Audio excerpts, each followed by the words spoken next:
आज हनुमानगढ़ जिले की यात्रा पे विभिन्न कारणों से, निजी कारणों से आज आने का सौभाग्य प्राप्त हुआ। हमारे कई कार्यकर्ता हैं, उनकी इच्छा भी थी कि मैं हनुमानगढ़ आऊं। आप लोगों के साथ में चर्चा करने का मुख्य कारण यह है कि पिछली सरकार द्वारा चलाई गई जन कल्याणकारी योजनाओं को बंद करना चिंता का विषय है। सरकार कोई भी आए, सरकारें आती है जाती है, ये लोकतंत्र की खूबसूरती है। लेकिन प्रत्येक सरकार से कुछ अच्छा होने की उम्मीद प्रदेश की जनता को होती है, लेकिन वहीं पे पिछली सरकार द्वारा किए गए कार्यों को बंद करना, जो जनहितकारी योजनाएं हैं, आप अंदाजा लगाइए, एक इतनी अच्छी योजना थी। आदरणीय जननायक अशोक गहलोत साहब ने स्वास्थ्य को लेकर के एक बहुत बड़ा काम किया। उनके तीनों टेन्योर में पहले दवाइयां, जांचें, फिर चिरंजीवी के अंदर फिर यहां तक कि राइट टू हेल्थ तक का काम हमने किया था, और आशा थी कि आने वाली सरकार उसे और बढ़ाएगी।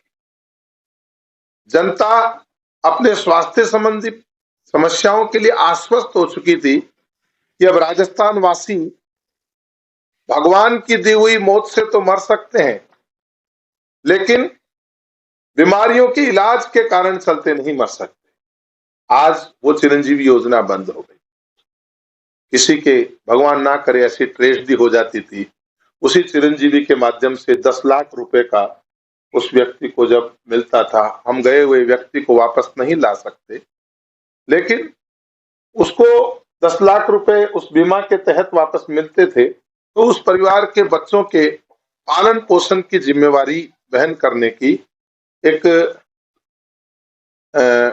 उनको सांत्वना मिलती थी। लेकिन चिरंजीवी के साथ में आप जानते हैं वो भी बंद हो गई। हर लोगों की इच्छा होती है कि सरकार उनकी इच्छा के अनुरूप कुछ कार्य करे। ऐसी ही इच्छा राजस्थान के अलग अलग क्षेत्रवासियों की थी कि उनका क्षेत्र जिला बने, और राजस्थान में एक अभूतपूर्व कार्य हुआ कि इतने जिले एक साथ बने। सभी लोगों के चेहरों पर खुशी की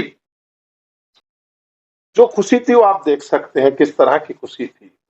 लोग झूम रहे थे, लेकिन द्वेषतापूर्ण तरीके से वो खुशी छीन ली गई। आप जानते हैं, जिला बनने के बाद में लोगों को अच्छा, ज्यादा कलेक्टर रखेंगे, लोगों को सुविधा होगी, अपने नजदीक जाने की सुविधा होगी। उन जिलों को द्वेषतापूर्ण तरीके से निरस्त किया गया।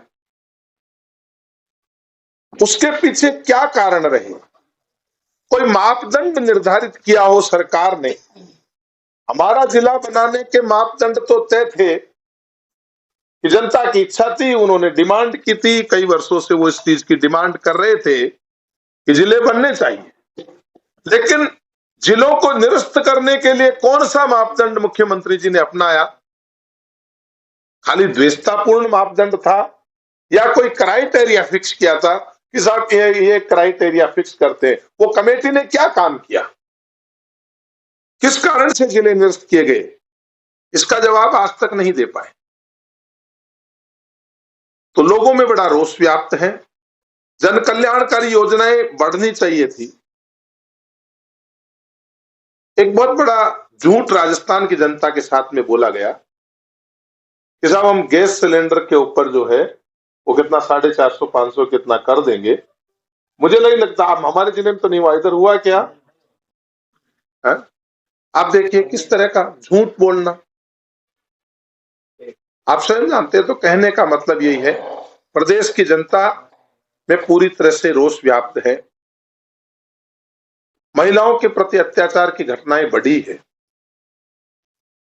और वो आप देख रहे हैं आजकल तो मुख्यमंत्री जी के यहाँ हमारे राज्य में तो ऐसी व्यवस्था थी, ये कहते थे कि अपराध बढ़ गए, अपराध नहीं बढ़ गए।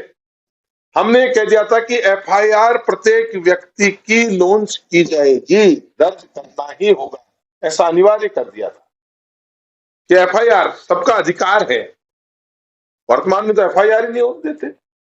और जो घटनाएं हुई आप देखो, रास्ते चलते मुख्यमंत्री जी के क्षेत्र से किसी लड़की को उठा लिया गया है? ऐसी ऐसी घटनाएं रोज देखना।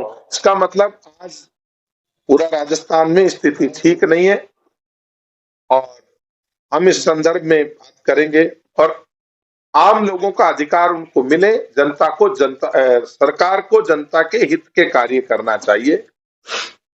ऐसी चर्चा आज हम लोगों ने की। यहाँ पर निजी प्रवास पे था